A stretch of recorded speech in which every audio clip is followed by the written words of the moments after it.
Antes de começar o vídeo, quero agradecer de coração a todos vocês pelos 22 mil inscritos. Sem vocês, nada disso seria possível. E tem mais. No dia 23 deste mês, o canal completa 1 ano de existência. Por isso, decidimos preparar algo especial. Um vídeo reunindo os casos mais marcantes que já contamos por aqui. Então fica com a gente, porque essa retrospectiva vai te surpreender.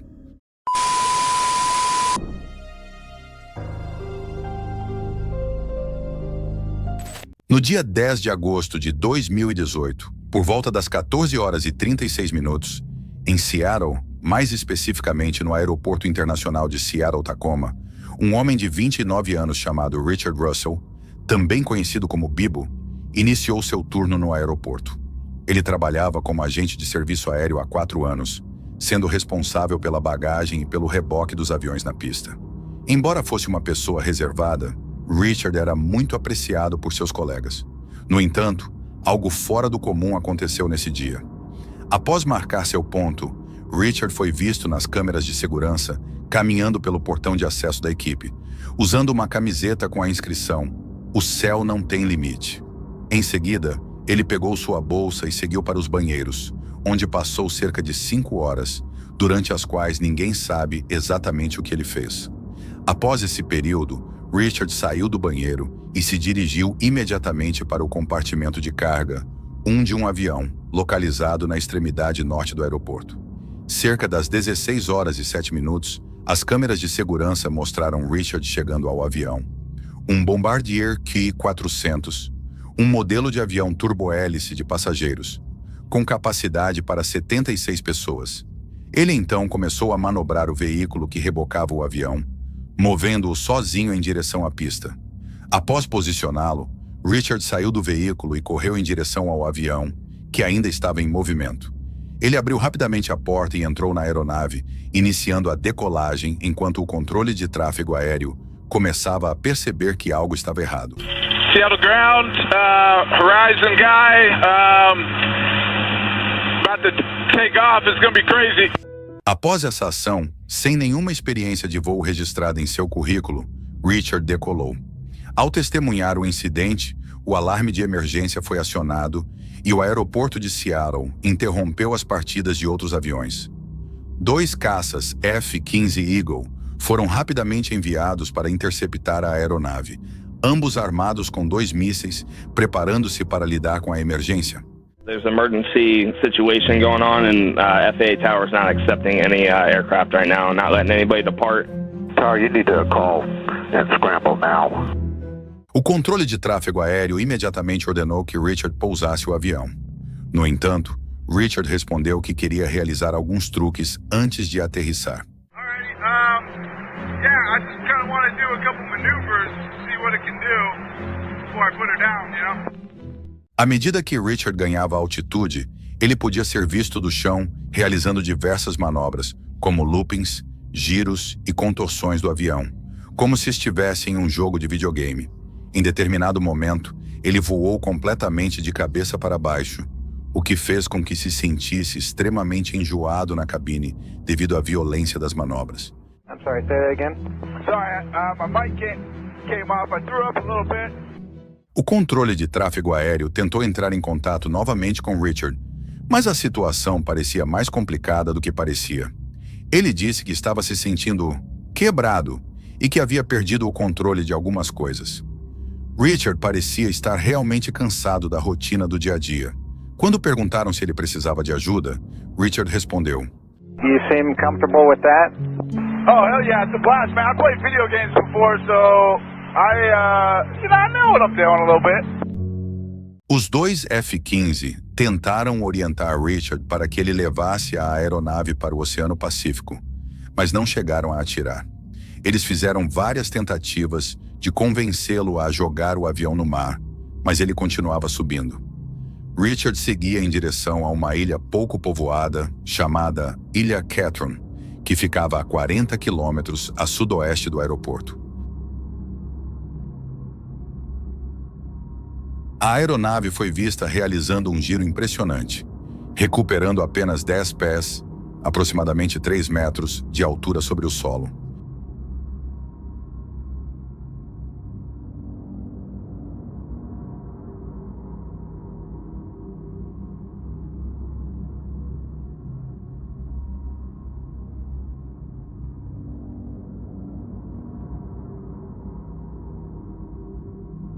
Um piloto veterano comentou que as manobras realizadas por Richard pareciam bem executadas, sem que ele perdesse o controle ou causasse danos à aeronave. Cerca de 1 hora e 15 minutos após a decolagem, às 8h43, Richard foi ouvido se emocionando ao dizer que estava com pouco combustível. Ele então pediu desculpas aos amigos e familiares antes de colidir com a Ilha Ketron. O impacto na ilha destruiu completamente a aeronave, que explodiu em uma coluna de fumaça e chamas, matando Richard imediatamente. O fogo persistiu até a noite do dia seguinte. Uma revisão das mensagens de texto enviadas por Richard durante o incidente não indicou que ele tivesse alguma ideologia terrorista. No entanto, os investigadores encontraram informações sobre seus antecedentes, apontando altos níveis de estresse e uma vida pessoal difícil. Não havia um motivo claro para suas ações. Essa tragédia poderia ter sido evitada se Richard tivesse pedido ajuda. Embora sua morte tenha sido trágica, ele poderia ter causado muito mais danos se tivesse tomado uma decisão diferente. O empresário de Richard afirmou que as manobras aéreas foram impressionantes e que ele não sabia como Richard havia adquirido tal habilidade, concluindo que ele provavelmente havia treinado em um software de simulação de voo amador. A família de Richard divulgou um comunicado em 11 de agosto, dizendo que estavam atordoados, com o coração partido e devastados pelos eventos que ocorreram.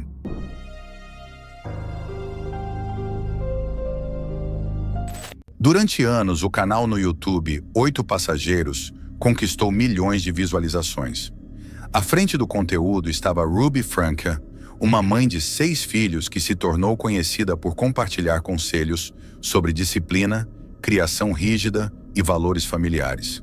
Para o público, tudo parecia estar em perfeita ordem, mas por trás das câmeras, a realidade era muito mais sombria do que qualquer um poderia imaginar.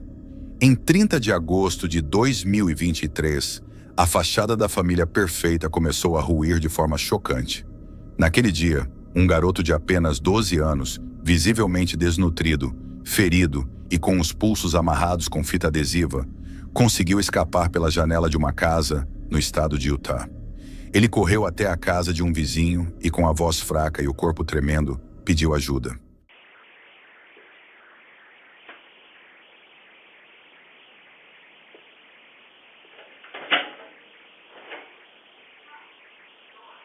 Yes.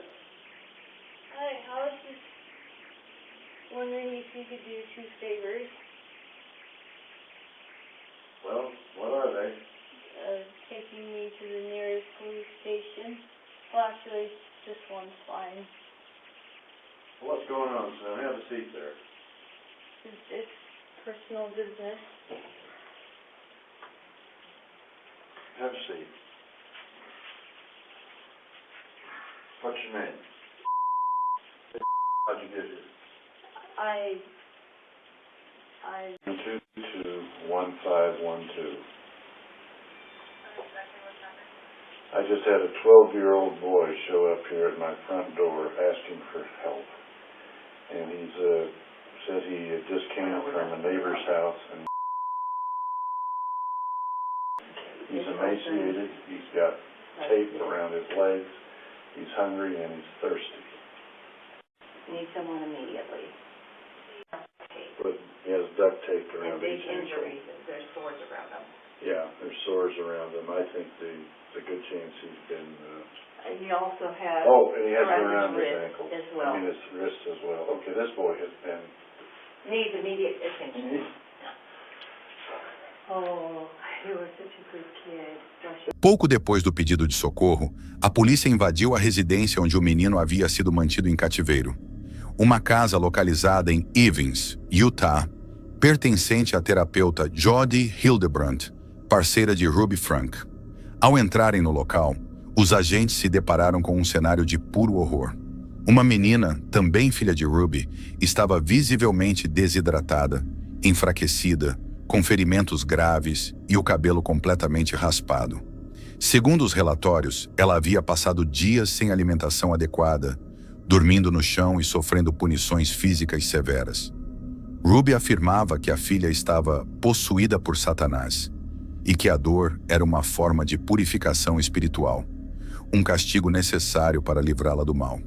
A terapeuta Jodi Hildebrandt teve um papel central e sombrio nesse esquema de abuso.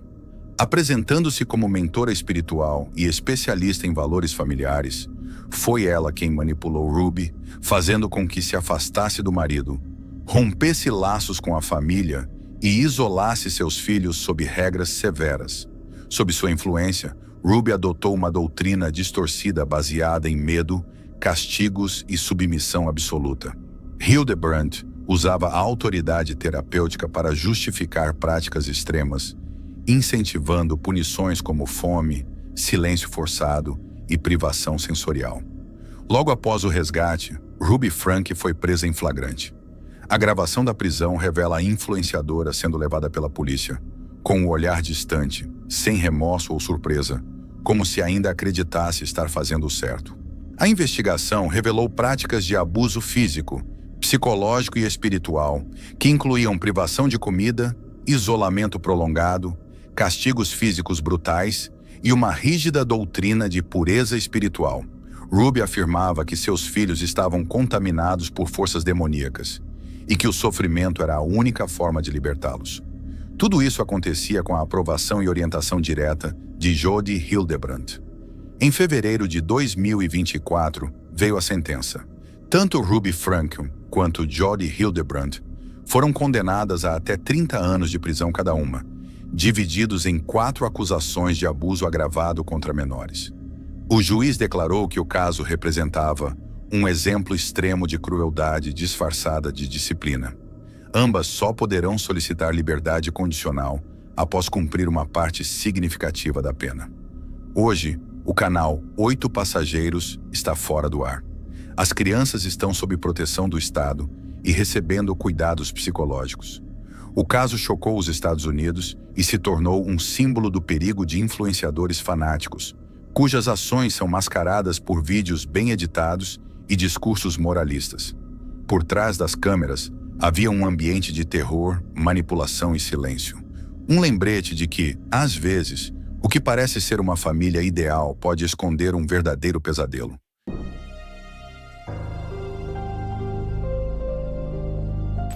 Ela andava sozinha numa noite fria em Londres. Passava das 21 horas e Sarah Everard seguia a pé por uma área residencial em Clapham, voltando para casa depois de visitar uma amiga. Uma câmera de segurança registrou sua última aparição. Sarah nasceu em 1987 e cresceu em York, no Reino Unido. Era a filha mais nova, vinda de uma família carinhosa e bem estruturada. O pai era professor, a mãe, envolvida com trabalho voluntário. Desde criança, se destacava pela doçura e inteligência. Estudou geografia na Universidade de Durham e, após se formar, foi para Londres em busca de novas oportunidades. Lá, construiu uma carreira sólida na área de marketing e relações públicas. Mesmo diante das dificuldades que enfrentou em 2020, como o fim de um relacionamento e a perda do emprego, ela se manteve otimista. Arranjou um novo trabalho, começou um novo namoro e parecia pronta para recomeçar. Na noite de 3 de março de 2021, Sarah estava saindo da casa de um amigo por volta das 21 horas. Caminhava sozinha, falando com seu namorado pelo telefone, e pareciam animados. Haviam combinado de se encontrar no dia seguinte. Pouco depois, câmeras da região captaram seus últimos passos. Às 21 horas e 35 minutos, uma câmera instalada em um ônibus registrou Sarah parada ao lado de um homem, em um canto da estrada. Logo depois disso, ela desapareceu completamente. Quando não apareceu no encontro no dia seguinte, nem respondeu às mensagens, seu namorado ligou para a polícia. A investigação começou, mas o que a princípio parecia ser apenas um desaparecimento, em breve tomaria proporções muito maiores. Enquanto as buscas aconteciam, centenas de imagens de câmeras foram analisadas e vizinhos da região foram entrevistados. Então, uma pista mudou o rumo do caso. As gravações mostravam claramente que Sarah havia sido abordada por Wayne Couzens, um policial em atividade, membro de uma equipe especializada em proteção diplomática. Wayne a abordou usando seu distintivo oficial. Ele alegou que ela estava descumprindo as medidas de isolamento e a colocou no carro como se estivesse fazendo uma prisão. Era tudo parte de um plano meticuloso.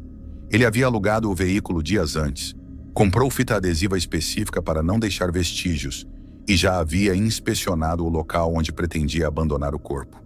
Depois de levá-la, ele dirigiu por quase 2 horas até uma área remota em Kent. Lá cometeu o crime entre meia-noite e 1 da manhã. Mas ele ainda não tinha terminado. Com frieza, continuou seguindo seu plano para apagar qualquer evidência. Na manhã do dia seguinte, ele foi até um posto de gasolina, onde foi flagrado por câmeras de segurança comprando 5 litros de combustível. Logo depois, ele voltou até o local onde havia deixado o corpo de Sarah, dentro de uma antiga geladeira. Derramou a gasolina sobre tudo e ateou o fogo. Em seguida, recolheu os restos e os colocou em sacos de entulho, descartando-os em um lago próximo. Apesar de todo o cuidado, Cousins não contava com a imensa rede de investigação e tecnologia que o cercava. Com o cruzamento das imagens obtidas por câmeras de segurança, que mostravam Sarah sendo abordada e entrando no carro de Wayne Cousins, e os registros de localização do veículo alugado, os investigadores começaram a montar, passo a passo, a linha do tempo do crime. Os dados do GPS indicavam exatamente por onde o carro passou naquela noite, e o trajeto coincidiu com os horários em que Sarah havia sido vista. As gravações do posto de gasolina, onde Cousins comprou gasolina logo após o crime, também serviram como prova crucial. Além disso, sinais do celular de Sarah foram localizados em um riacho na cidade de Sandwich, onde Wayne havia passado poucas horas depois do assassinato, confirmando que ele tentou se livrar de evidências.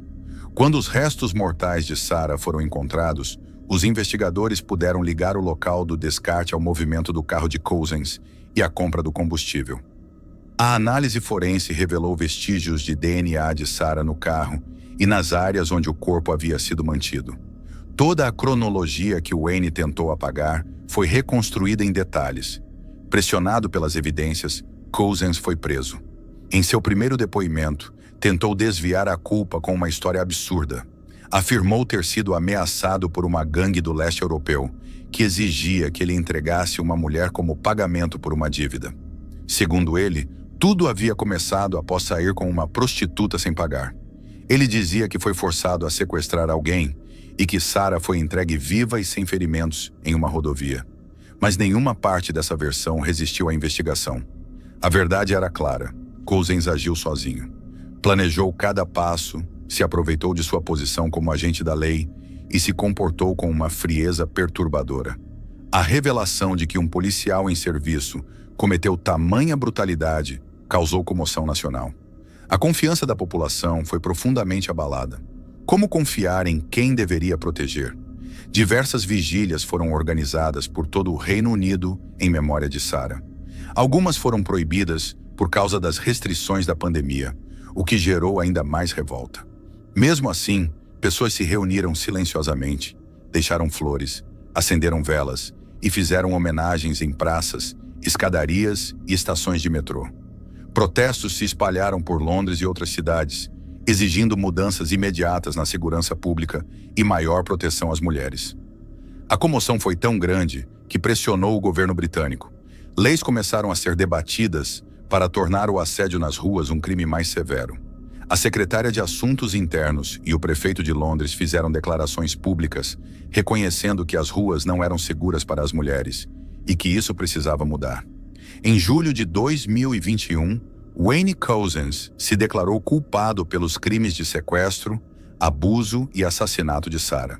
Em setembro, foi sentenciado à prisão perpétua sem direito à liberdade condicional, uma das punições mais severas previstas pela justiça britânica.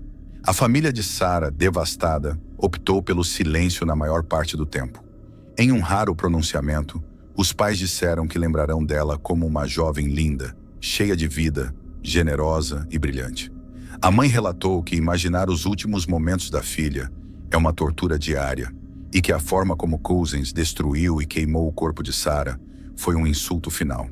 Disse que jamais poderiam vê-la novamente, abraçá-la, dizer adeus.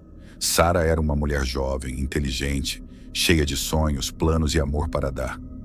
Tudo o que ela queria naquela noite era chegar em casa em segurança. E isso, em um mundo justo, deveria ser um direito garantido a qualquer um. Mas o mundo falhou com ela. E agora cabe a todos nós lembrar, resistir e exigir que isso nunca mais se repita.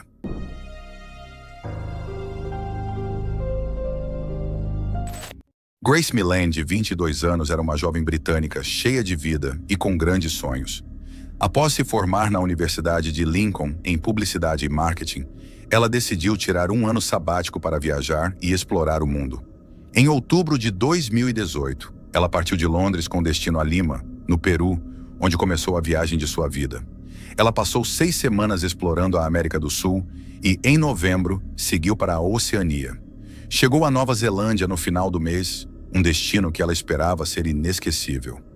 No dia 1º de dezembro, Grace se hospedou em um albergue em Auckland, onde socializou com outros viajantes. Naquela noite, ela decidiu abrir o Tinder e, após passar por vários perfis, fez uma conexão com um homem de 26 anos, chamado Jesse Kempson. Eles combinaram de se encontrar no dia seguinte. Para Grace, era apenas mais uma aventura de viagem, uma chance de conhecer alguém novo. Ela foi filmada pelas câmeras de segurança saindo do albergue e indo em direção ao Sky City, onde ela encontraria Jesse. O encontro parecia ser normal, um simples jantar entre duas pessoas que se conheceram online. Eles se encontraram na entrada do restaurante e se cumprimentaram com um abraço. A câmera captura Grace e Jesse entrando juntos no restaurante. Eles parecem estar se divertindo, conversando e rindo.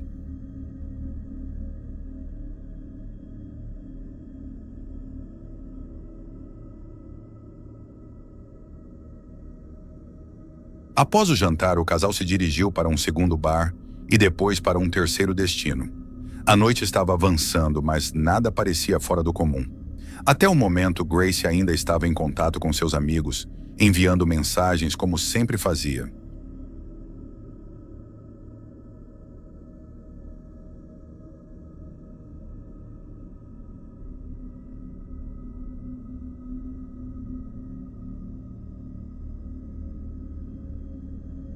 Grace envia a última mensagem para um amigo próximo, dizendo que estava bem, antes de ir ao banheiro. No entanto, algo mudou quando Grace se levantou para ir ao banheiro. Jesse foi filmado vasculhando sua bolsa. Uma cena perturbadora que já começava a mostrar que as intenções dele estavam longe de ser inocentes. A câmera do hotel capta Grace chegando com Jesse. Essa é a última imagem de Grace viva. Ela entra no hotel de Jesse, aparentemente sem saber que a tragédia estava prestes a acontecer.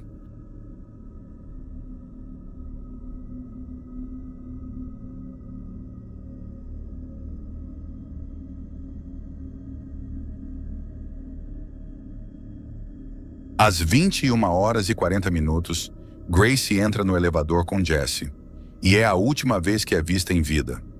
O que aconteceu naquele quarto, ninguém pode dizer ao certo. O que sabemos é que Grace foi vista viva pela última vez ao entrar no hotel de Jesse. O restante da noite permanece envolto em mistério. Na manhã do dia 2 de dezembro, amigos e familiares de Grace começaram a se preocupar. Ela não havia respondido às mensagens de aniversário enviadas por sua família, algo que era incomum, pois Grace sempre mantinha contato. Seus pais tentaram ligar para ela, mas as chamadas foram direto para a caixa postal. O silêncio era ensurdecedor. As câmeras de segurança capturam Jesse saindo do hotel sozinho, logo cedo, por volta das 8 horas. Ele é visto indo até uma loja de conveniência, onde compra itens suspeitos, como uma mala nova e materiais de limpeza. Depois, ele passa o resto do dia realizando várias atividades. Mas, curiosamente, nenhuma tentativa de contato com Grace foi registrada. Esse comportamento, seguido da ausência de Grace, começou a levantar sérias preocupações sobre o seu desaparecimento. Preocupados com o silêncio, os pais de Grace tentaram entrar em contato com as autoridades locais. No dia 5 de dezembro, a polícia começou a investigar o caso, e logo ficou claro que o desaparecimento de Grace não era um acidente. As câmeras de segurança ajudaram a rastrear seus passos desde o momento em que ela se encontrou com Jesse. Mas logo as investigações se aprofundaram em um cenário ainda mais sombrio. Jesse aparece descartando sacos de lixo em um parque, um gesto que, mais tarde, seria ligado ao encobrimento de evidências. Ele parece agir com confiança, mas as câmeras capturam cada movimento. À medida que os dias passavam, a investigação se intensificou. Jesse foi interrogado, mas sua versão dos eventos não se alinhava com as imagens capturadas pelas câmeras de segurança. Ele tentou negar qualquer envolvimento com o desaparecimento de Grace, mas as provas contra ele começaram a se acumular. Eventualmente, os investigadores descobriram uma quantidade substancial de sangue de Grace no quarto de Jesse, algo que ele tentou esconder. A partir daí, a história de Grace se tornou ainda mais trágica. Ele não só havia causado sua morte, mas tentou apagar todos os vestígios de seu crime. A polícia finalmente localizou o corpo de Grace em uma área isolada, ao norte de Auckland, em um terreno afastado, escondido entre a vegetação. Quando os investigadores chegaram ao local, a cena revelava os horrores do que realmente aconteceu naquela noite. Grace havia sido estrangulada, e as evidências apontavam que ela lutou até o último momento, tentando se defender. A posição de seu corpo e os ferimentos indicaram que a morte não foi instantânea, o que sugeria uma luta desesperada pela vida. No julgamento foi concluído que Jesse, após cometer o assassinato de Grace Millane, tentou apagar todas as evidências de forma meticulosa. Ele foi filmado em câmeras de segurança, comprando uma pá em uma loja de ferragens em 3 de dezembro de 2018, poucos dias após o crime. Além disso, foi visto saindo do hotel com uma mala, na qual transportou o corpo de Grace até uma área isolada em Waitakere Ranges, ao oeste de Auckland. Lá, ele enterrou o corpo. Em um parque próximo, ele descartou um saco preto contendo panos e outros itens com sangue, tentando se livrar das evidências. As câmeras de segurança capturaram esses momentos cruciais, mostrando Jesse realizando essas ações com a intenção de encobrir o crime. A polícia, com base nessas imagens e nas evidências encontradas, conseguiu rastrear seus movimentos e localizar o corpo de Grace enterrado, confirmando a brutalidade do assassinato. Durante o julgamento, a defesa de Kempson alegou que a morte de Grace foi resultado de um ato sexual consensual que deu errado, mas essa versão foi refutada pelas evidências apresentadas. O juiz, ao analisar a gravidade do crime e a tentativa de encobrir o assassinato, sentenciou Jesse Kempson à prisão perpétua, com a possibilidade de liberdade condicional somente após cumprir 17 anos de pena.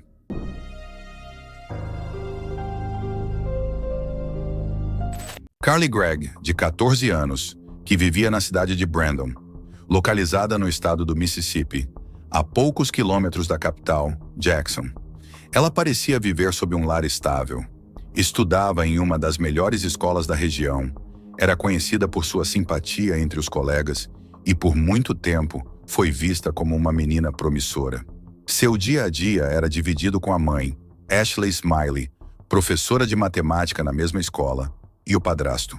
Com 2 cães companheiros e prêmios escolares em seu nome, a rotina de Carly passava a impressão de equilíbrio. Por trás dessa fachada, no entanto, havia rachaduras que começavam a se abrir. Após o divórcio dos pais, Carly ficou sob os cuidados exclusivos de Ashley. O pai biológico, ausente e envolvido com vícios, nunca foi uma presença constante. Ashley, por sua vez, se dedicou integralmente à filha. Mas entre 2023 e 2024, o comportamento de Carly mudou drasticamente. A menina aplicada começou a apresentar sinais preocupantes. Passou a esconder objetos, levou lâminas para a escola, foi flagrada colando em provas e demonstrava uma tristeza cada vez mais profunda. Diagnosticada com depressão e ansiedade, passou a fazer uso de medicamentos controlados. Ainda assim, as atitudes fugiam do controle.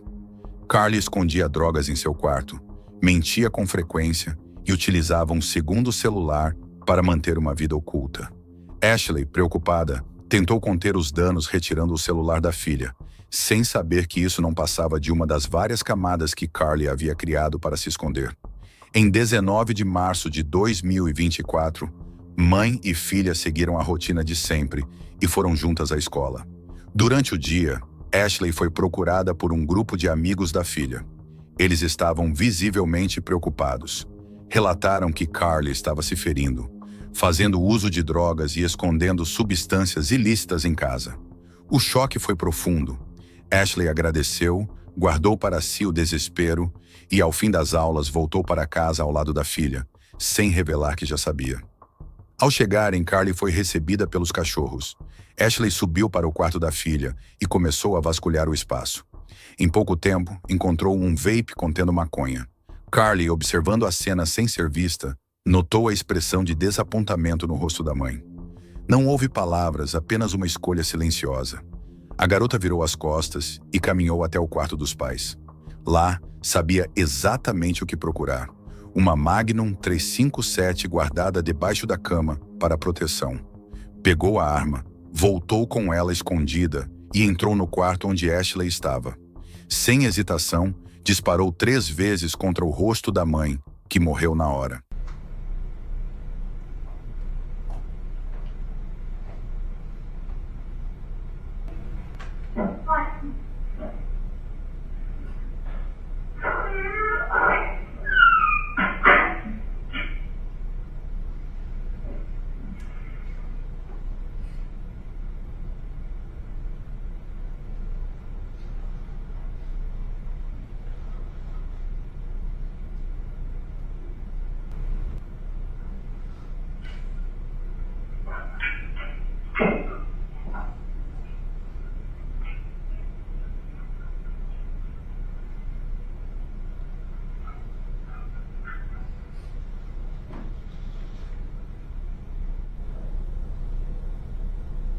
Após o assassinato, Carly não demonstrou medo ou arrependimento.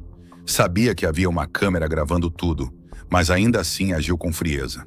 Escondeu a arma, foi até a cozinha e pegou o celular da mãe. Em vez de ligar para a polícia, enviou uma mensagem para o padrasto, fingindo ser Ashley, perguntando a que horas ele chegaria.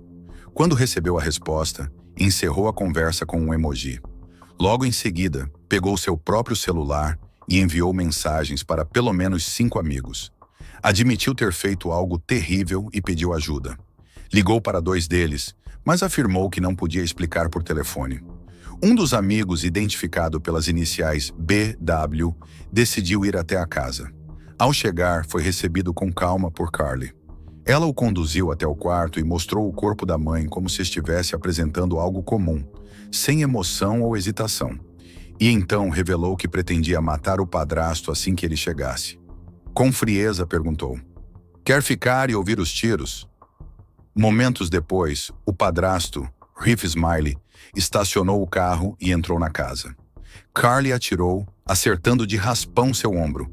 Mesmo ferido, ele reagiu e conseguiu desarmá-la após uma breve luta. Em seguida, correu pela casa e encontrou o corpo da esposa no quarto da filha. Em choque, foi ele quem acionou a polícia. What's the location of your emergency?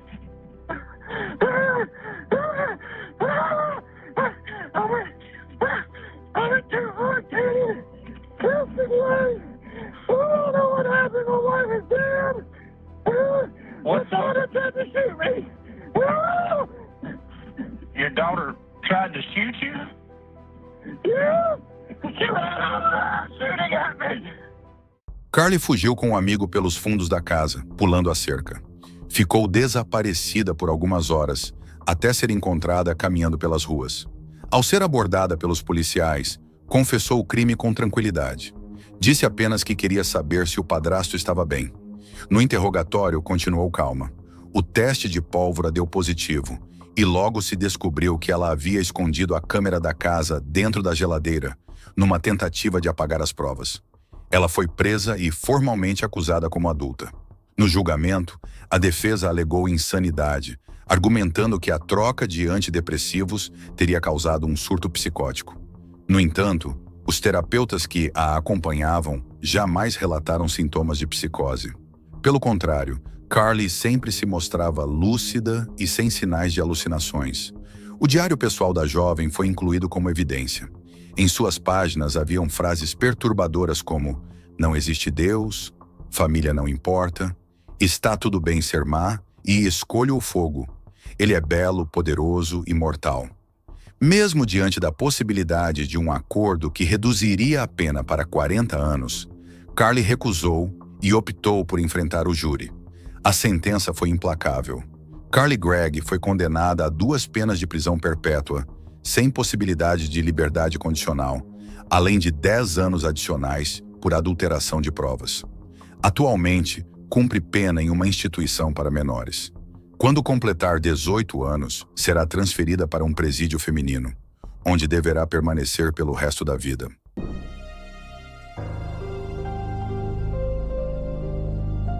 Out of the Trail é um canal focado em registrar expedições por ambientes selvagens e inexplorados.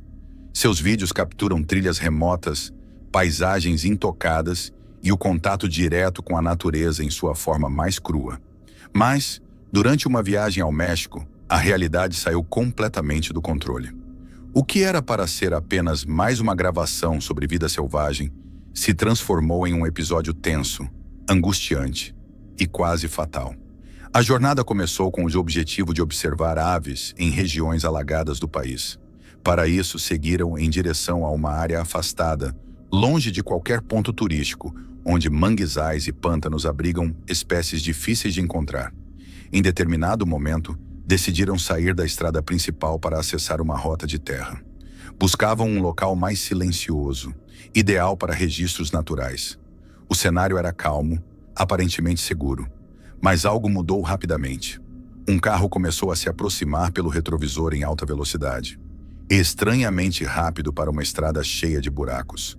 A aproximação inquietante logo se tornou perseguição. Sem ter para onde fugir, foram forçados a parar. There's another car coming up behind us. What way should I go? Straight or right? That's the right way. I guess straight.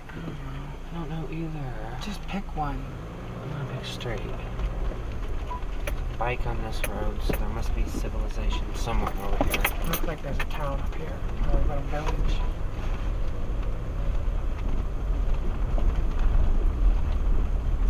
The car behind us is kind of scaring me how fast they're going. I know, they're going quick.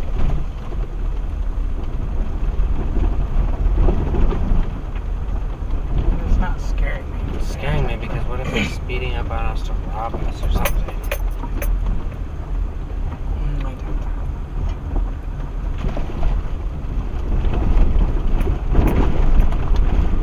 They probably just drove this road lots of times. Oh my god, they have guns. Jesus, Jesus. Go, go, go, go, go, go, No, go, no, no, no, no, please, Aaron, go. please, please, please, please, what? Please, please, please. Please, what? Please, what? No Espanol, please. We're just... No problem. Please. No problem. Okay, no problem. Please, You will. por favor. ¿Dónde vas? Hey, vamos, Please. no problem, okay? I'm about to pass No out. problem, okay, no problem. Logan, don't. It's okay, Oh, it's okay, hey. it's okay. No problem, okay? What? You will. Can we go? Well done.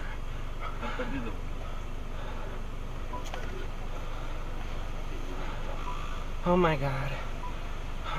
Una foto. Please, Yeah, por no, favor. okay. Hey, no. Easy. No pasa nada. No problem. Hey, Okay. easy, okay? Hey, ¿dónde? Cancún. ¿Dónde? Are you okay? We're gonna see mi madre. You where? Cancun. You? Easy, no problem. No problem. No pasa nada. Tranquilo, pero... No pasa nada. What's your name? Aaron. What's your name? Aaron. Aaron. See. You? Logan. Edwin. What's your name? Philip. Philip. No Can problem. you speak English a little? A little. Please don't kill us. No problem. Me, you. Las Vegas. O vídeo mostra claramente. Homens com armas longas descem de um veículo e cercam o carro onde estavam os criadores do canal. Os gestos são rápidos, autoritários. A tensão é total. Era o tipo de cena que muitos só veem em filmes. Mas ali era a realidade. captada pela câmera de quem estava vivendo aquilo em tempo real. Mais tarde descobriram o que havia acontecido. Os homens armados pertenciam a um cartel local. Eles haviam, sem saber, cruzado a linha de controle de um território dominado por esse grupo. A estrada por onde seguiam não era apenas uma rota alternativa, era um caminho vigiado. Para o cartel, qualquer veículo não identificado que atravessasse aquela área poderia representar uma ameaça. E naquele dia, os dois viajantes estavam exatamente no lugar errado, na hora errada. Durante os minutos seguintes, permaneceram sob mira, sem entender os comandos, sem saber o que esperar. Não falavam espanhol, não conheciam o local e não tinham como explicar o que faziam ali. A única coisa que podiam fazer era parecer inofensivos e esperar. Um dos homens alertou. Eles poderiam seguir, mas não deveriam continuar naquela estrada. Mais à frente, segundo ele, a situação seria ainda mais perigosa. Mesmo com a permissão para ir embora, o corpo de quem dirigia não respondeu de imediato. O trauma já havia se instalado. As mãos travaram, a visão turvou, o corpo inteiro começou a se fechar em um estado de choque. O risco de morte, mesmo após ter passado, continuava presente na mente e no corpo. Depois que conseguiram se afastar do local, seguiram até uma cidade próxima e se hospedaram em um hotel. A decisão foi imediata: encerrar a viagem, retornar de avião aos Estados Unidos e deixar o carro no México. Voltar dirigindo por aquelas estradas não era mais uma opção. Amigos os ajudaram a organizar a volta. O veículo, até hoje, permanece fora do país. Tempos depois, eles gravaram um vídeo especial contando toda a experiência. Sem roteiros, sem trilha sonora otimista. Apenas um relato direto, real, de quem encarou o medo da morte e voltou para contar. O vídeo não foi feito para assustar, mas para alertar sobre os perigos reais de explorar áreas remotas sem o conhecimento necessário. Sobre as zonas controladas por organizações criminosas.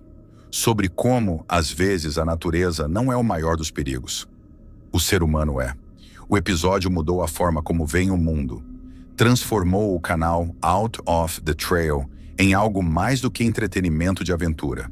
Agora também é um espaço de testemunho, de alerta, de respeito aos riscos invisíveis que existem fora das trilhas marcadas. E, acima de tudo, um lembrete de que estar vivo, depois de tudo, já é uma vitória.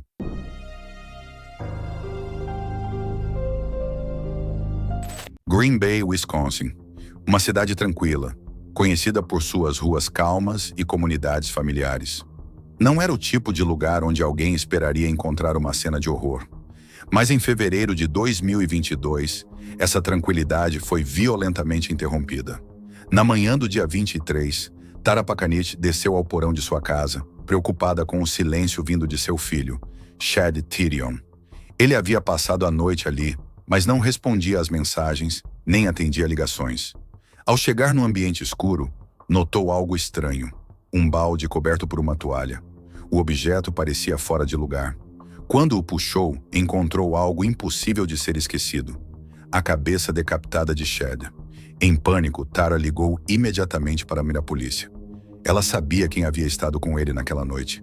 Taylor Shabuznes, uma jovem de 24 anos com quem Chad tinha um relacionamento instável. Tara já a conhecia. Sabia do histórico problemático da garota. E agora, diante daquela cena, tinha certeza. Algo terrível havia acontecido. Os policiais chegaram rapidamente. Ao revistar o porão, encontraram partes do corpo de Chad espalhadas em diferentes recipientes. Caixas, baldes, sacos plásticos. A cena era perturbadora.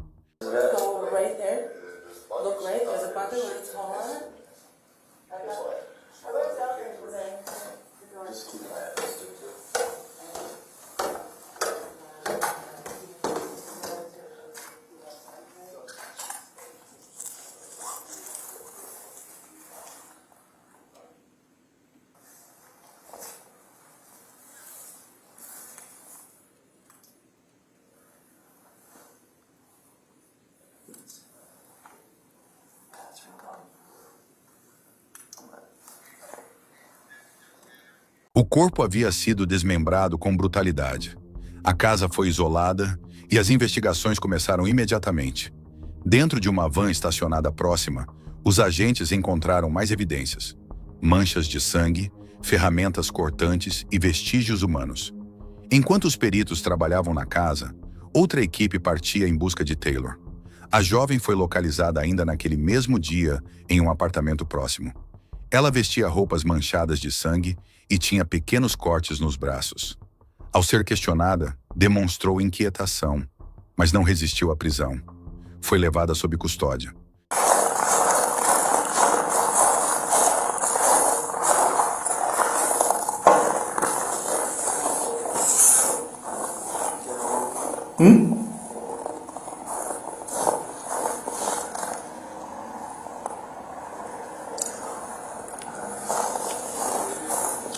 Nothing. Hey. Is this blood? Does this look like blood to you? Or am I just tripping? Bloody footprint? You see this right here? Could possibly be blood.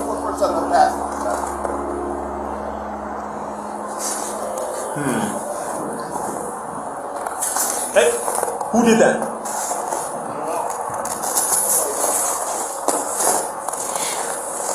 Hi, Taylor. How's it going? Officer Russell with the Green Bay Police Department. Just make sure you ain't got nothing on you here. With Taylor. Contact with Taylor. Taylor, you have one warrant for your, arrest. Just put your hands behind your back, quick. Anybody else in your apartment? You got blood on your hands here, too. Nos primeiros momentos do interrogatório, Taylor relutou, mas aos poucos começou a revelar uma sequência de eventos tão perturbadora quanto os restos que haviam sido recolhidos. Ela contou que estava com Chad na noite anterior e que os dois haviam consumido metanfetamina juntos.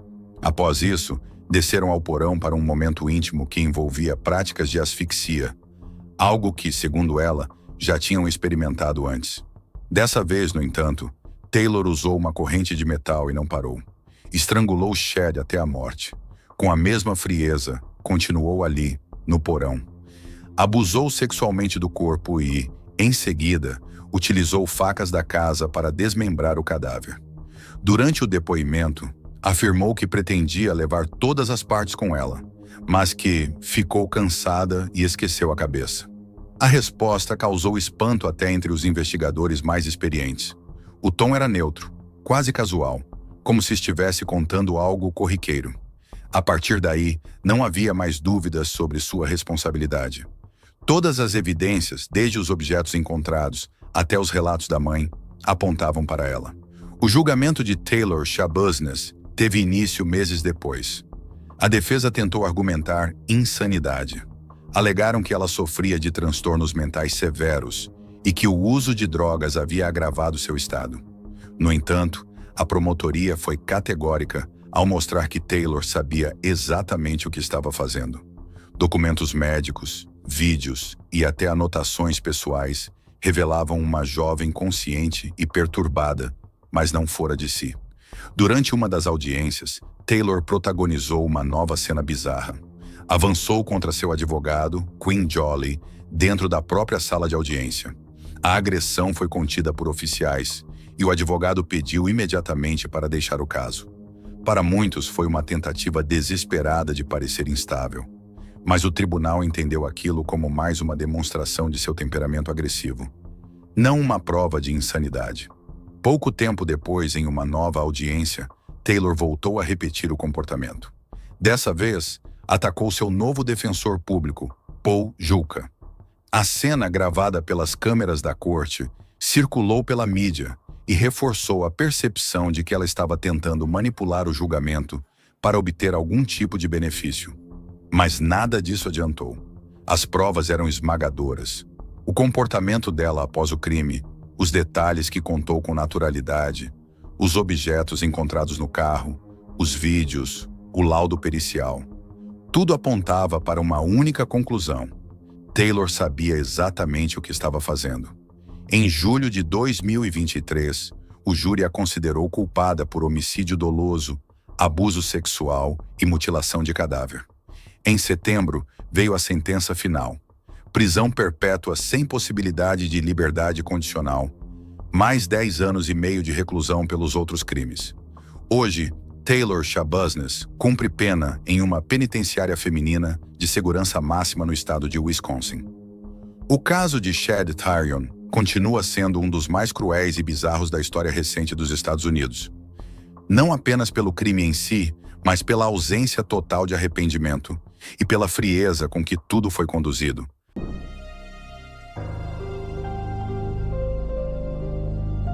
Era por volta das 2 da manhã de 29 de março de 2019, quando Samantha Josephson se afastou de um grupo de amigos em Columbia, Carolina do Sul. Após uma noite conturbada emocionalmente, ela decidiu voltar para casa. Pegou o celular, abriu o aplicativo de caronas e solicitou um Uber. Sozinha na calçada, esperava enquanto falava com o namorado por telefone. Minutos depois, um carro preto se aproximou e estacionou perto dela. Sem desconfiar, ela abriu a porta e entrou.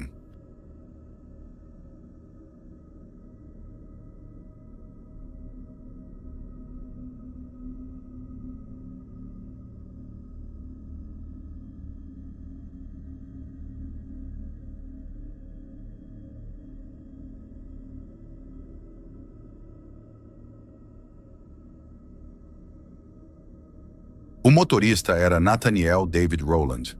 Ele não trabalhava para nenhum aplicativo. Não havia sido chamado por Samantha.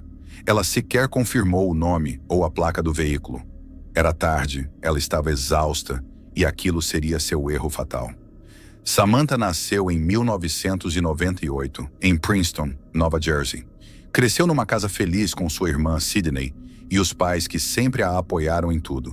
Era brilhante, dedicada e cursava ciências políticas na Universidade da Carolina do Sul. Sonhava com uma carreira em direito internacional. Tinha uma vida promissora pela frente. Era membro da Irmandade Alpha Gamma Delta. Já havia visitado cidades como Madrid, Barcelona e Paris. Naquele momento, preparava-se para a formatura e aproveitava os últimos momentos com os amigos antes de seguirem caminhos diferentes. Seu namorado, Greg, havia se formado no ano anterior e agora morava a mais de 2 horas de distância. Mas os dois mantinham um relacionamento forte. Eles usavam um aplicativo chamado Find My Friends para compartilharem a localização em tempo real. Um recurso que naquela noite revelaria algo alarmante. Naquela quinta-feira, 28 de março, Samantha havia recebido más notícias da família. A balada pediu que Greg passasse a noite com ela, mas ele não pôde por causa do trabalho. Então sugeriu que ela saísse para espairecer com os amigos. Ela aceitou. Por volta da 00:30, chegaram ao Bird Dog, um bar popular entre estudantes universitários. Mas Samantha não estava bem. Permaneceu boa parte do tempo no celular, trocando mensagens com Greg. Perto das 2 da manhã, decidiu que era hora de ir embora. Ela avisou ao namorado que estava pedindo um Uber e que o trajeto seria curto. Pelo telefone, Greg acompanhava tudo. Do lado de fora do bar, ela aguardava quando um Chevrolet Impala preto parou ao seu lado. Em menos de 5 segundos, a porta se abriu. Samantha entrou, mas Greg, observando a localização pelo aplicativo, percebeu algo errado. O trajeto ia na direção oposta à casa dela. Ele tentou ligar, mandou mensagens, enviou snaps, nada foi lido. O ícone de localização continuava se afastando. Às 2:40 da manhã, o sinal desapareceu completamente. Na manhã seguinte, Samantha não apareceu para trabalhar. Seu chefe estranhou. Amigos e familiares começaram a se preocupar. Greg alertou a todos e a polícia foi acionada. Eles checaram hospitais, delegacias, mas não havia sinal de Samantha. Greg e alguns amigos foram até o Bird Dog e pediram as imagens das câmeras de segurança. Foi ali que encontraram a gravação de Samantha entrando no carro preto. Levaram o vídeo para a polícia, que agora tinha o primeiro suspeito, mesmo sem saber seu nome. Poucas horas depois, a polícia encontrou o corpo de Samantha em uma estrada rural, isolada, em New Zion, a cerca de 100 quilômetros de distância. Ela havia sido brutalmente assassinada. Foram mais de 100 perfurações por objeto cortante. A cena era devastadora. Os agentes voltaram ao local do desaparecimento e buscaram pelas imagens do carro. O mesmo Impala preto havia circulado pela área antes. O motorista claramente observava o ambiente, esperando uma oportunidade. Enquanto isso, uma mensagem automática no e-mail de Samantha revelou algo crucial. O motorista real do Uber havia cancelado a corrida por falta de contato. Isso confirmava que ela havia entrado no carro errado. O assassino apenas aproveitou o momento. Com base nas imagens, a polícia passou a buscar pelo Impala preto. Não demorou muito para localizarem um veículo compatível. Quando tentaram abordá-lo, o motorista tentou fugir.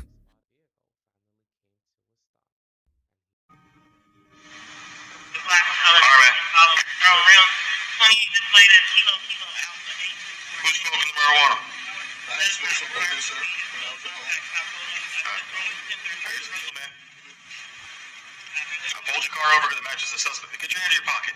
What are you, crazy? Get over here. Hey, get over here. Run the dog. Após 2 minutos de perseguição, ele foi detido. Seu nome, Nathaniel David Rowland, 24 anos. Dentro do carro, os policiais encontraram o celular de Samantha, lenços umedecidos, alvejante e marcas de sangue. A perícia confirmou que o DNA no porta-malas e nos bancos era de Samantha. Havia ainda sangue sob as unhas e nas meias de Nathaniel. Na casa de sua ex-namorada, os agentes encontraram a lâmina usada no crime, também com sangue da vítima. Nathaniel morava exatamente na região onde o corpo de Samantha foi encontrado. A conexão estava feita. Além disso, investigações revelaram que ele já havia se envolvido em outro caso de sequestro. Em 2018, abordou uma mulher num semáforo e a forçou a dirigir até a casa dela. Apesar da gravidade, respondeu apenas por receptação de bens roubados. Na noite do crime, as câmeras registraram Samantha tentando entrar em um outro carro antes de encontrar o Impala. Estava confusa, vulnerável. Nathaniel viu, aproximou-se e ofereceu a carona. Quando ela entrou, ele imediatamente acionou o travamento das portas. Durante o trajeto, os celulares de ambos indicaram o percurso exato até a área rural onde o corpo seria descartado. A brutalidade do assassinato foi tamanha que o legista não conseguiu contabilizar com precisão o número de ferimentos. Samantha foi atacada no rosto, peito, costas, pernas. Tudo indicava que ela morreu ainda dentro do carro. Poucas horas depois do assassinato, Nathaniel tentou usar o cartão de crédito de Samantha em 2 caixas eletrônicos, sem sucesso. As câmeras de segurança registraram tudo. A motivação do crime parecia clara: roubo, seguido de violência extrema. Em 27 de julho de 2021, Nathaniel David Rowland foi julgado e considerado culpado por sequestro, homicídio e porte ilegal de arma durante crime violento. Recebeu 2 penas de prisão perpétua, sem direito a condicional, além de 5 anos adicionais em regime fechado. A tragédia de Samantha gerou um movimento nacional. Seus pais criaram a fundação What's My Name, com o objetivo de educar e alertar usuários de aplicativos de carona. A recomendação é simples: confirme o nome do motorista antes de entrar no carro. Verifique placa, modelo e combine um código ou pergunta. Detalhes que podem salvar vidas. Hoje, Nathaniel cumpre pena em uma prisão de segurança máxima na Carolina do Sul. Samantha tinha sonhos, amor, futuro, tudo destruído por um momento de descuido e por alguém que apenas esperava a oportunidade certa para atacar.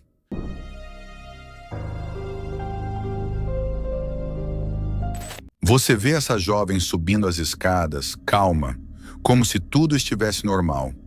Ela não sabe, mas algo terrível está prestes a acontecer com ela. Lauren McCluskey era natural de Pullman, no estado de Washington. Filha única de 2 professores universitários, cresceu cercada por incentivo e disciplina. Desde cedo, se destacava nos estudos e no esporte. Aos 21 anos, era atleta de heptátulo da Universidade de Utah, onde também cursava comunicação. Dedicada, reservada e extremamente focada, conquistava respeito por onde passava. Colegas a descreviam como gentil, determinada e discreta. Mantinha uma rotina intensa de treinos, aulas e ligações diárias com os pais. No vídeo, ela aparece subindo calmamente as escadas do dormitório. Tudo parece normal, mas naquele dia, o perigo já a esperava do lado de fora. Dias antes, ela havia rompido com um homem que conhecera poucos meses antes. Ele se apresentava como Sean Fields. Dizia ter 28 anos, ser estudante e trabalhar como segurança. Era envolvente, protetor e completamente falso. Seu verdadeiro nome era Melvin Sean Rowland. Tinha 37 anos e um passado criminal grave. Estava em liberdade condicional por crimes sexuais e usava nomes falsos para enganar mulheres jovens. Assim que Lauren descobriu a verdadeira identidade de Melvin, um criminoso sexual condenado, 9 anos mais velho do que dizia ser, ela rompeu imediatamente o relacionamento. Sentiu medo.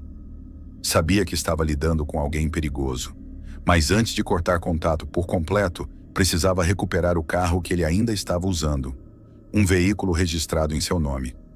Lauren combinou com Melvin um local e horário para a devolução. Prevendo o risco, ela contou tudo à mãe. As mentiras, o histórico criminal dele e o encontro marcado. Jill McCluskey, aflita com a situação, ligou para a polícia do campus e pediu que um agente acompanhasse a filha. University Police Security, how can I help you? Hi, I would like to request some help from my daughter, who's a student at University of Utah, and she started dating this guy there who's like a bad person. Okay. And she found out he's a bad person, and she broke up with him, and he has her car. Yes, he was lying to her, and he's actually a sexual offender.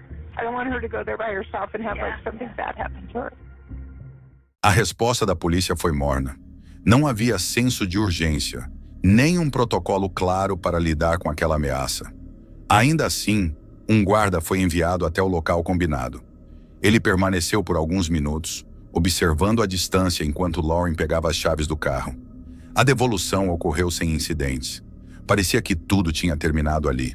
Nos 2 dias seguintes, Lauren tentou retomar sua rotina. Voltou às aulas, aos treinos, às conversas com os pais. Pela primeira vez em semanas, sentiu que talvez pudesse respirar de novo.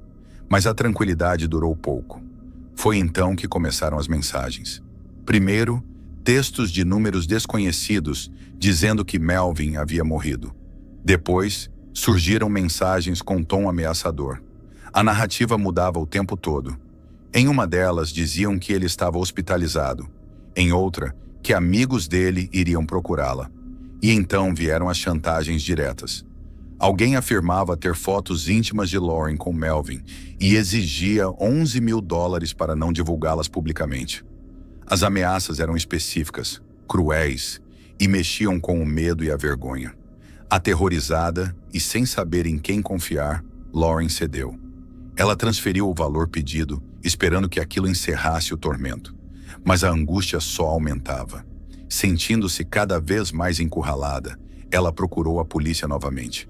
Levou os prints das mensagens, entregou os números de telefone, explicou que o ex-namorado havia mentido sobre a identidade e era um criminoso em liberdade condicional. Reforçou que estava com medo, que sentia que estava sendo vigiada e manipulada. Mas, mais uma vez, foi recebida com desconfiança e apatia. Para as autoridades, tudo parecia apenas um drama exagerado. Nada foi feito. Nenhuma proteção foi oferecida. No dia 19 de outubro, Melvin foi visto rondando o dormitório de Lauren, vestido como o personagem Deadpool, com espadas falsas nas costas e uma mochila preta pesada nas mãos. Ele caminhava de forma tranquila, como se fizesse parte do campus. Mas não estava ali por acaso. Ele estava procurando por ela. Mas chegou tarde. Lauren havia acabado de subir. Mesmo assim, ele permaneceu no local por quase 1 hora, observando, testando portas, esperando alguma oportunidade. Chegou a trocar algumas palavras com outros estudantes, mantendo a fachada de um visitante inofensivo.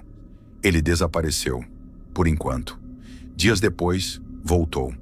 Invadiu o prédio, circulou pelos corredores, como se soubesse exatamente onde ir. Dentro da mochila, uma pistola calibre .40 e um carregador cheio. ele chegou a mostrar a arma para um estudante, sorrindo, dizendo que era uma réplica. Ninguém suspeitou. Ninguém alertou a segurança. Lauren havia passado o dia entre aulas, treinos e uma sessão de terapia. Estava se recompondo, reconstruindo seus dias. No caminho de volta ao dormitório, resolveu ligar para os pais. Conversavam normalmente. Era apenas mais um fim de tarde comum. Ela contava como havia sido o dia. Mas no meio da conversa, algo mudou. Do outro lado da linha, Jill e Matt McCluskey ouviram a filha interromper o relato com uma sequência de palavras que jamais esqueceriam. Não, não. Desesperados, ligaram imediatamente para a emergência. Hi, my daughter, Lauren McCluskey, was talking to her mom, and then she just started saying, no, no, no, no, no. And it sounded like someone might have been grabbing her or something. Enquanto isso, Melvin cumpria o que havia planejado. Ele a havia surpreendido no caminho. A abordou com violência, arrastou-a até um carro emprestado de um vizinho. O mesmo veículo usado para fugir. Ali dentro, ele a executou com 7 tiros a queima-roupa. O celular de Lauren foi encontrado pouco depois por um segurança. Ainda estava em chamada. Objetos pessoais estavam espalhados no chão. Estudantes que ouviram os disparos também ligaram para a emergência. Horas depois, a polícia localizou o carro. Lauren estava morta no banco de trás. Enquanto os policiais tentavam entender o que havia acontecido, Melvin seguia com sua vida como se nada tivesse ocorrido. Poucas horas após o assassinato, ele foi visto jantando com outra mulher em um restaurante de Salt Lake City. Tinha marcado o encontro por um aplicativo de namoro. Mas a farsa começou a ruir. A polícia o localizou 2 dias depois. Ao perceber que seria capturado, Melvin fugiu a pé pelas ruas da cidade até se esconder dentro de uma antiga igreja. Cercado, sem saída, decidiu encerrar sua fuga da única maneira que ainda controlava. Puxou a arma e atirou contra si mesmo. Mas para os pais de Lauren, o verdadeiro pesadelo apenas começava. Eles haviam escutado os últimos segundos da filha ao telefone. Haviam alertado. Haviam pedido ajuda, mas ninguém fez nada. Agora restava apenas o vazio e a necessidade de entender por que o sistema havia falhado tão profundamente. A Universidade de Utah foi processada por negligência grave. A investigação apontou que a instituição havia ignorado alertas claros e deixado de proteger uma aluna que fez tudo certo. Rompeu com o agressor, avisou as autoridades, buscou ajuda repetidas vezes. O caso resultou em um acordo judicial de 10,5 milhões de dólares, dos quais parte foi destinada à criação da Lauren McCluskey Foundation, dedicada à segurança de mulheres em ambientes universitários. Lauren era mais do que uma vítima.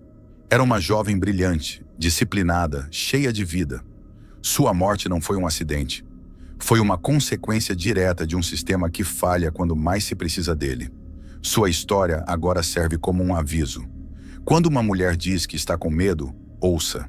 Quando ela pede ajuda, não hesite. Porque o silêncio, às vezes, não é apenas omissão, é sentença.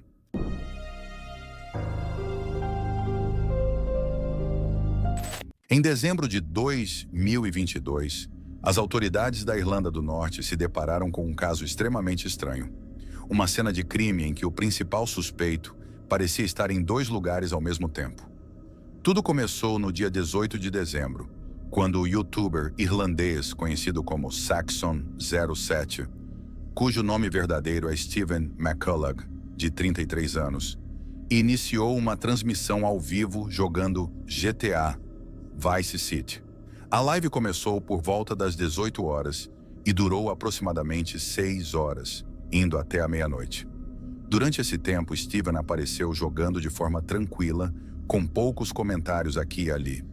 Enquanto ele transmitia tranquilamente de casa, sua namorada, Natalie McNally, de 32 anos, estava passando por algo terrível. Algo que Steven desconhecia completamente. Assim que finalizou a transmissão, ele foi dormir sem saber de nada. No dia seguinte, ele acordou com várias ligações e mensagens sobre Natalie. Na noite anterior, ela havia ido à casa dos pais para assistir à final da Copa do Mundo, que terminou por volta das 18 horas. Depois disso, ela voltou para sua casa que ficava perto dali. Natalie morava sozinha com seus 2 gatos e um cachorro na Irlanda do Norte. No entanto, no dia seguinte, ninguém conseguiu entrar em contato com ela. Ela não apareceu no trabalho e não atendia o celular. A preocupação aumentou, especialmente porque Natalie estava grávida de 15 semanas de uma filha que esperava com Steven. O silêncio dela deixou todos apreensivos, temendo que algo grave tivesse acontecido. Após esperar por respostas sem sucesso, Steven decidiu ir até a casa dela, que ficava a cerca de 20 minutos de onde ele morava, em Lisburn. Infelizmente, quando chegou, já era tarde demais. Ele encontrou a porta aberta e, ao entrar, se deparou com Natalie morta no chão. Ela havia sido assassinada, e o caso foi então assumido pelos detetives da Divisão de Crimes Graves. Detectives from the Major Investigation Team have now launched a murder investigation following the death of Natalie McNally in Lurgan. This follows the results of the post-mortem. The 32-year-old died a violent death, having been stabbed a number of times, and there are signs of defensive injuries. O laudo da autópsia indicou que Natalie foi morta na noite de 18 de dezembro, pouco depois de ter voltado da casa dos pais. No entanto, os investigadores não encontraram nenhum sinal de arrombamento em sua residência. Isso, somado ao fato de Steven ter sido a pessoa que descobriu o corpo e chamou a polícia, fez com que ele se tornasse o principal suspeito. Steven chegou a ser preso, mas não ficou detido por muito tempo, porque as autoridades logo perceberam que ele tinha um álibi sólido. Segundo o relatório post-mortem, a hora da morte de Natalie coincidia com o período em que Steven estava transmitindo ao vivo de sua casa. Os detetives também analisaram o celular de Natalie e encontraram a última mensagem enviada por Steven às 17 horas e 57 minutos, dizendo: "Certo, estou indo fazer uma live a noite toda. Deseje-me sorte." Ao que Natalie respondeu: "Talvez eu dê uma olhada na sua live mais tarde." Essas mensagens ajudaram a comprovar o álibi dele e o livraram de qualquer suspeita direta, mas ao mesmo tempo deixaram a investigação sem rumo. Mesmo assim, Steven mencionou um possível suspeito aos investigadores, mas nada de concreto surgiu a partir disso. O nome dessa pessoa nunca foi revelado ao público. Felizmente, alguns dias depois, os detetives encontraram imagens de câmeras de segurança que mostravam um homem vestido de preto, usando tênis brancos, caminhando em direção à casa de Natalie às 20 horas e 52 minutos. Aproximadamente 40 minutos depois, o mesmo homem foi visto deixando o local. Com base nesse tempo, os investigadores concluíram que aquele homem era o assassino. O mais impressionante foi que a altura e o porte físico do suspeito lembravam muitos de Steven, o que fez com que ele voltasse a ser observado com atenção. Mas isso também levantou uma questão intrigante. Se Steven era realmente o culpado, como poderia estar em 2 lugares ao mesmo tempo? Sem muitas opções, as autoridades ofereceram uma recompensa de 20 mil libras por qualquer informação que ajudasse a identificar o assassino. Eles também estavam preocupados com a possibilidade de o criminoso já ter fugido para outro país vizinho. Enquanto isso, o caso de Natalie ganhou grande repercussão na mídia nacional, levando à realização de vários memoriais em sua homenagem por todo o país. Isso aumentou ainda mais a pressão sobre a polícia para resolver o caso rapidamente. Várias pessoas foram presas durante a investigação, e até o carro de um suspeito chegou a ser apreendido. No dia 5 de janeiro de 2023, os investigadores encontraram a arma usada no crime, uma pista crucial no andamento da investigação. A arma do crime foi identificada como uma faca da própria casa de Natalie. No entanto, até então, nenhum dos avanços na investigação havia ajudado a identificar quem era o verdadeiro assassino. Isso mudou em 31 de janeiro, quando a polícia prendeu Steven novamente. Desta vez com provas sólidas. Descobriu-se que a principal peça que o mantinha fora de suspeita, a transmissão ao vivo, era uma farsa. A suposta live era, na verdade, uma gravação feita dias antes e programada para parecer que estava acontecendo em tempo real. Após a nova prisão, os investigadores examinaram o computador de Steven e encontraram a gravação original, que havia sido feita no dia 14 de dezembro, 4 dias antes do assassinato. Além disso, localizaram um motorista de táxi que relatou ter levado um passageiro com a descrição física de Steven por volta das 21h30 do dia do crime. O táxi deixou essa pessoa próximo à casa de Steven. O detalhe mais importante foi que o motorista contou que o passageiro esqueceu a carteira e correu para dentro de casa para buscar o dinheiro. E essa casa era justamente a de Steven.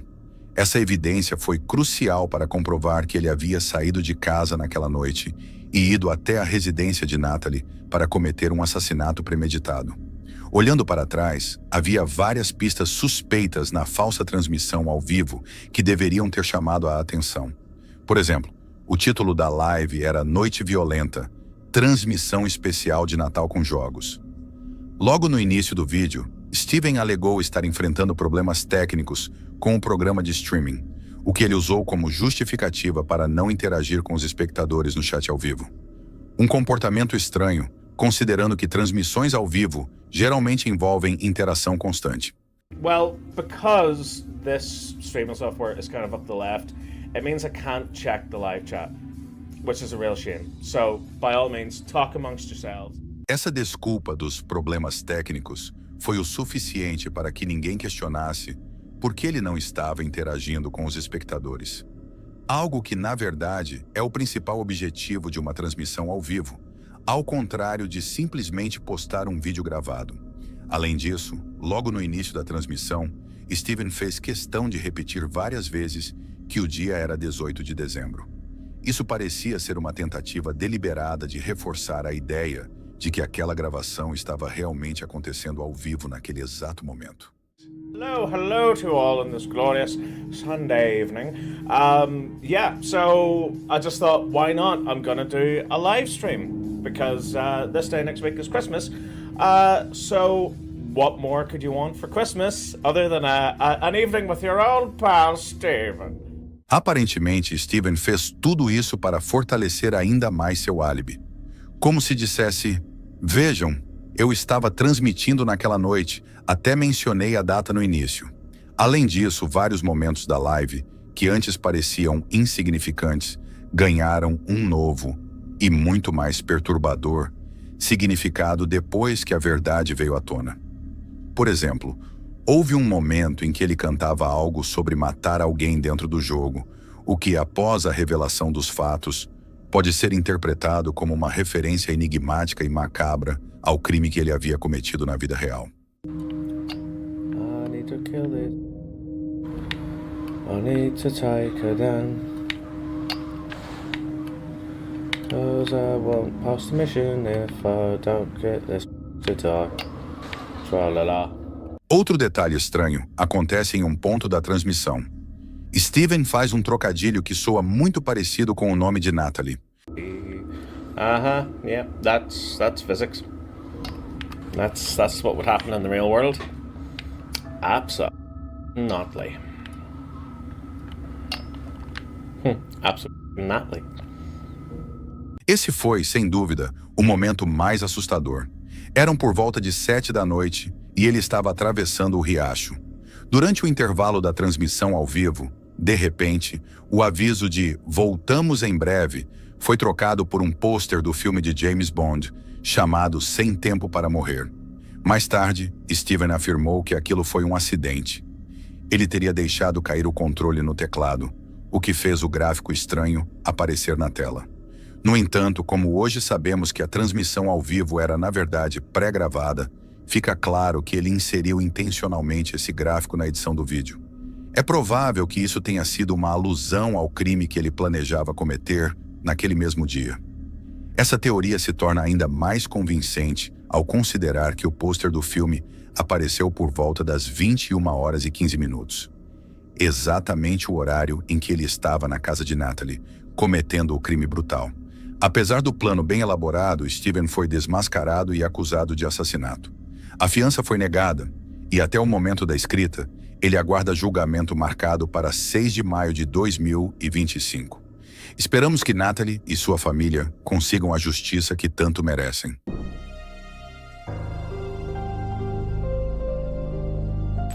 Lipski, o Buraco Azul, situado a cerca de 8 quilômetros ao norte de Dahab, no Egito, é um dos locais de mergulho mais conhecidos do mundo. Esse impressionante sumidouro atinge aproximadamente 130 metros de profundidade e possui uma entrada rasa, chamada de cela, com cerca de 6 metros. Além disso, há um túnel conhecido como o Arco, que se estende por 26 metros e desce até cerca de 120 metros em direção ao mar.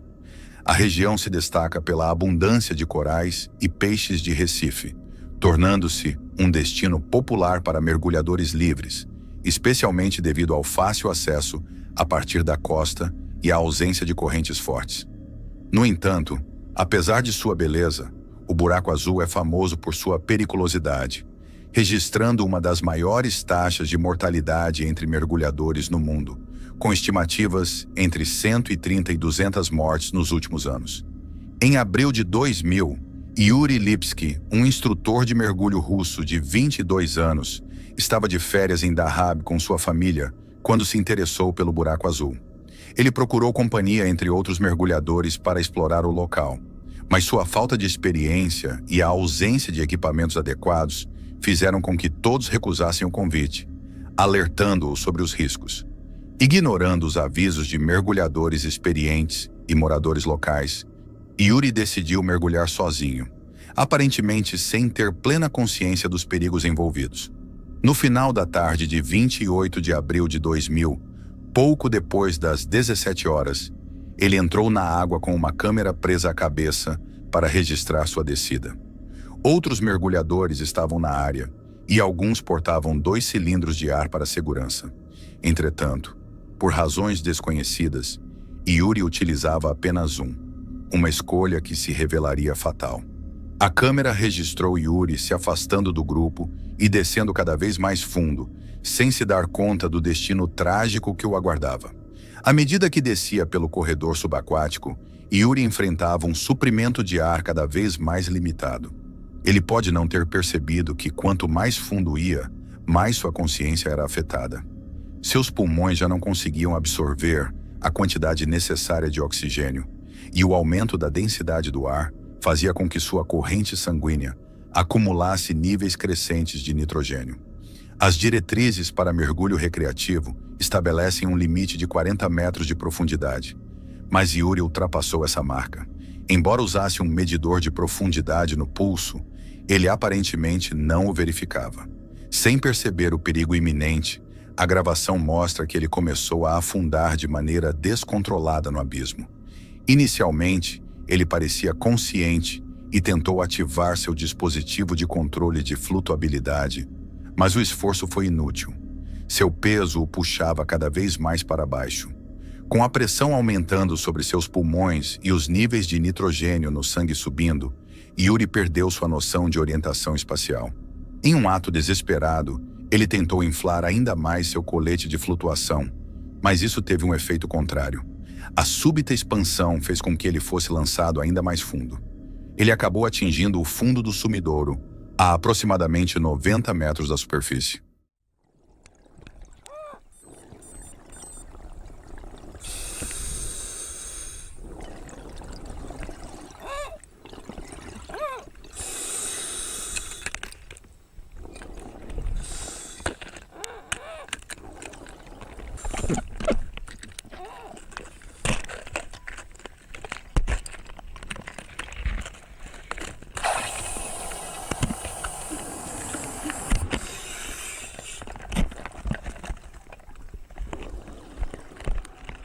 Às 17 horas e 11 minutos, apenas 7 minutos após iniciar seu mergulho, a câmera de Yuri parou de gravar.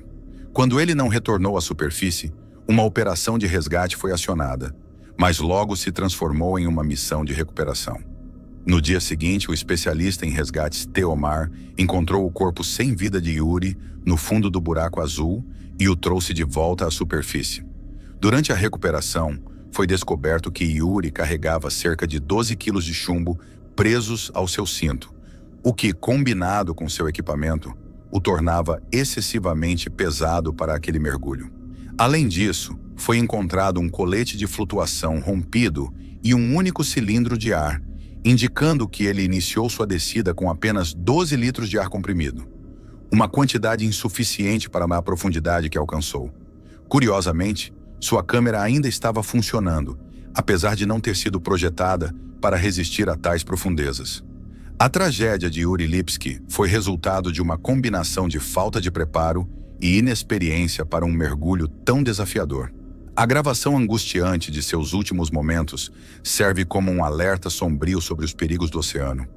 Uma morte que, com os devidos cuidados, poderia ter sido completamente evitada.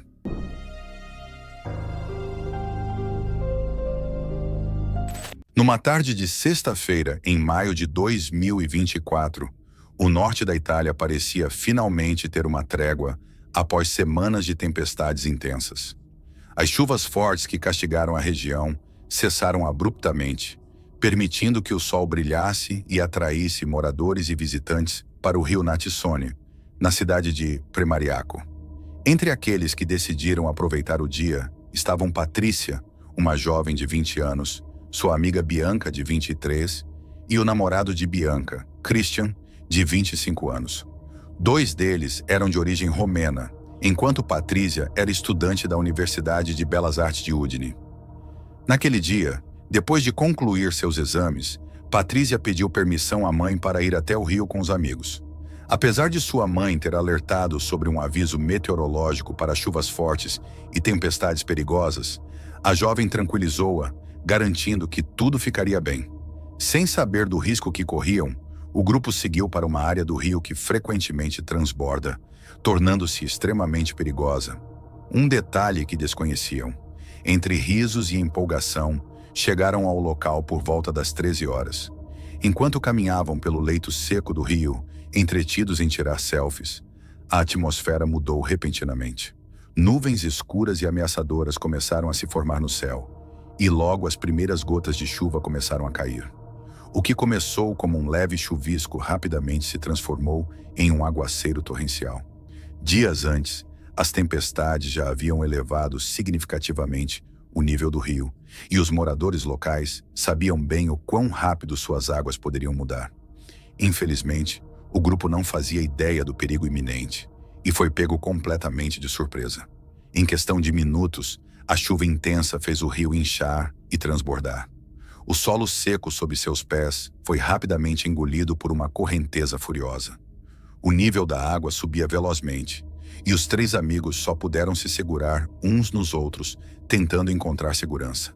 Patrícia, Bianca e Christian acabaram presos em um pequeno banco de seixos, a poucos metros da margem. Tão perto da segurança, mas já sem tempo para escapar. Naquele momento, ainda havia uma chance: atravessar a água na altura do peito e tentar chegar à margem. No entanto, o pânico tomou conta e eles hesitaram. Em questão de segundos, a correnteza ficou forte demais, tornando impossível qualquer tentativa de fuga.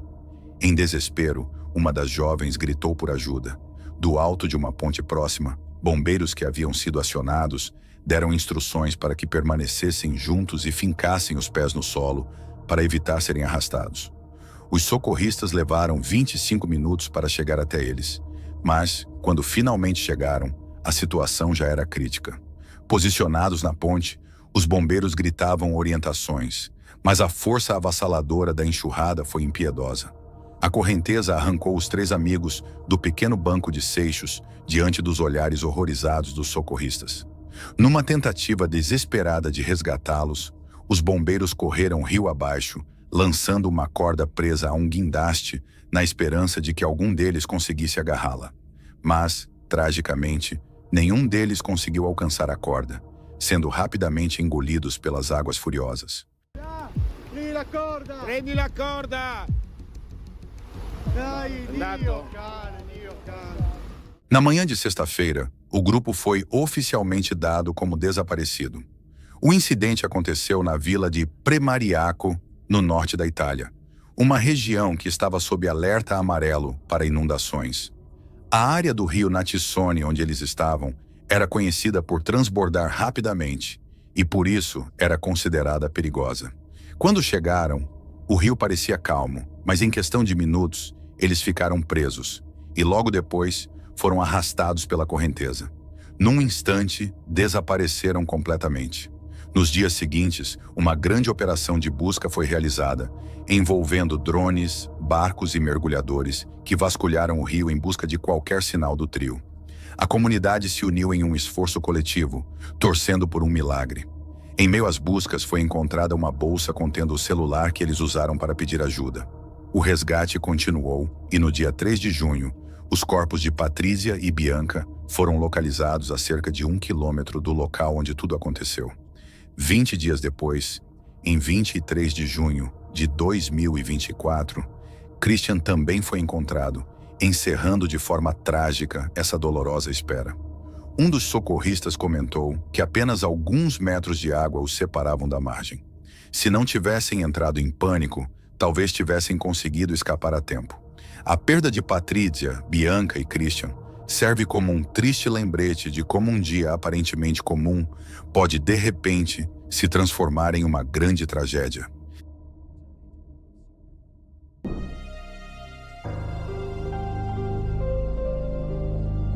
Essa primeira filmagem é impressionante. Mostra um homem indo buscar uma cadeira nos fundos da casa de um amigo. Mas, em questão de segundos, tudo virou um caos. O morador entrou normalmente no terreno, avisado de que a cadeira estava lá atrás, perto da piscina. Foi até lá sem problemas. Mas quando pegou a cadeira e se virou para sair, percebeu algo estranho. O portão da frente estava aberto. E do outro lado, o pitbull da casa já vinha correndo direto para cima dele. Sem tempo para pensar, ele tentou usar a cadeira como escudo, tentando manter o cachorro afastado. Mas o animal, no instinto de proteção, avançou. Em segundos, os dois estavam rolando no chão. O vídeo mostra o desespero do morador tentando conter o ataque com as mãos, enquanto é mordido nos braços.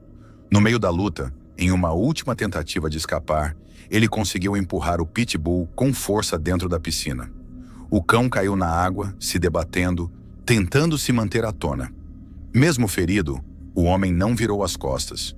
Pegou um pedaço de madeira que estava por perto e estendeu até o cachorro, ajudando o animal a sair da piscina. E o mais impressionante, quando o pitbull finalmente conseguiu sair da água, o próprio morador o agarrou novamente e o levou até o cercado, trancando o portão com segurança. Só depois disso ele foi até o carro, limpou os machucados e fez os primeiros socorros por conta própria. Em entrevista, ele garantiu que está bem e deixou um alerta. Foi um acidente, mas podia ter sido muito pior. É só esquecer um portão aberto para tudo virar um pesadelo. O vídeo do ataque serve como um alerta importante para todos, principalmente aqueles que têm animais de guarda em casa. Mostra como um simples descuido, como deixar um portão aberto ou destravado, pode colocar em risco não só quem visita, mas também os próprios moradores e o animal.